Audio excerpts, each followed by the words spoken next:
When it comes to new sporting franchises, there's the good... And the Jack Jumpers are NBL champions! The not so good... Rams officials made the announcement last night that the club couldn't continue. And the very, very ugly. Owner Clive Palmer says the A-League is a joke and said his own club was insignificant, citing poor crowds at games. Australia's top-tier sporting leagues are like companies, regularly releasing new products in a bid to win market share. So what's the secret to success? I run across so many people every single day that said, I never watched basketball before. I could care less about sports, whatever it may be, and now they're Jack Jumpers fans.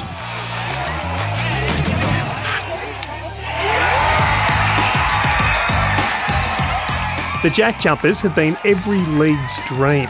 They won a championship in just their third year in the NBL and have sold out every single one of their home games. It's a long way from the club's humble beginnings. It's during COVID. There's no staff, there's no players, there's no balls, there's no practice facility. And so there was a lot of unknowns. Before coming to Tasmania, Scott Roth had 23 years in the NBA as a player and coach. What did you know about Tassie before you got here? I mean, I had no idea. I thought it was, Tanzania. I didn't know where I was going. I didn't know Tasmania was part of Australia. So the first thing he did was find out what makes the state tick and build a team around those principles. I was looking for the people that had been knocked down, knocked out, got back on their feet. I was looking for people that had experience, that were 26, 27 years old, that had been up and down, and those things were resonating back to me. It's easy to go find the star, but does the star actually fit in Tasmania? CEO Christine Finnegan says Tasmania was also a market with little competition for fans and, crucially, sponsors. We were tapping into the parochialism of Tasmania and Tasmanians, and all of those businesses said we're in because we want to do this for the people of Tasmania. If harnessing local passion is one of the key ingredients to a successful franchise, the Bears believe they're in the box seat to be the next addition to the NRL. This is a foundation club. 1908 we were here, and we bring so much to the table. For nearly 90 years, the Bears were part of the country's top rugby league competition, but the club was forced out of the NRL in 1999. Club legend Greg Florimo can still remember the glory days. The longest-serving Bear, Greg Florimo, scored his 67th try for the club.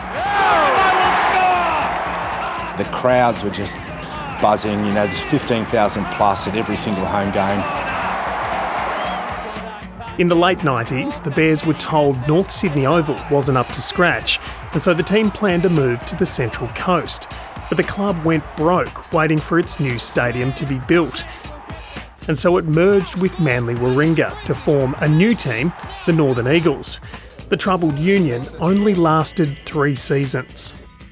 Unfortunately, as a result of the split, Manly retained an NRL licence and North Sydney didn't. I saw firsthand the damage that was done to the club and to the game ultimately, and people still today are feeling that grief. Almost ever since, the club has wanted back in, but it's been told the league wants growth into new markets, and another club in Sydney isn't that. We took the North Sydney out of the North Sydney Bears logo.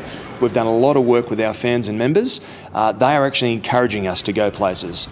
The club says it's willing to partner with Perth, New Zealand's South Island, or even a bid from the Pacific, if that's what the NRL wants. They're talking about geographical locations. We're talking about a proven 1908 foundation club that can bring the people, the players and the pathways, and a very, very professionally run club right now, to the game instantly. But the history of Australian sport is littered with failed attempts at reaching new markets. Perth once had a top-flight league club in the Western Reds. Clive Palmer once ran an A-League side, Gold Coast United, before it spectacularly imploded mid-season. Gold Coast has been terminated.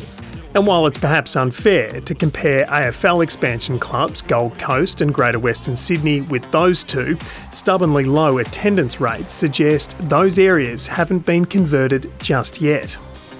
They're extremely great growth areas for the AFL, so that is an investment from the AFL to invest in those two sides. Hopefully for us, we can be more sustainable. Three-time Richmond Premiership player and proud Tasmanian Jack Riewoldt is part of the team tasked with creating the AFL's latest club, the Tasmania Devils. This is a football heartland state that has been sort of on the cusp or wanting to have their own AFL team now for 35 years. Like the Bears, Tasmania comes with a ready-made, passionate fan base. I mean, 180,000 foundation members, well over 100,000 of those based in Tasmania, shows that Tasmanians believe in us at this early stage. 3, 2, 1. The Devils are due to enter the AFLW in 2027 and the men's competition in 2028. And they need both a new high-performance centre and stadium. It needs to be at a level that gives us a chance to perform from day dot. And there is an attraction piece about getting people to come and play for your team.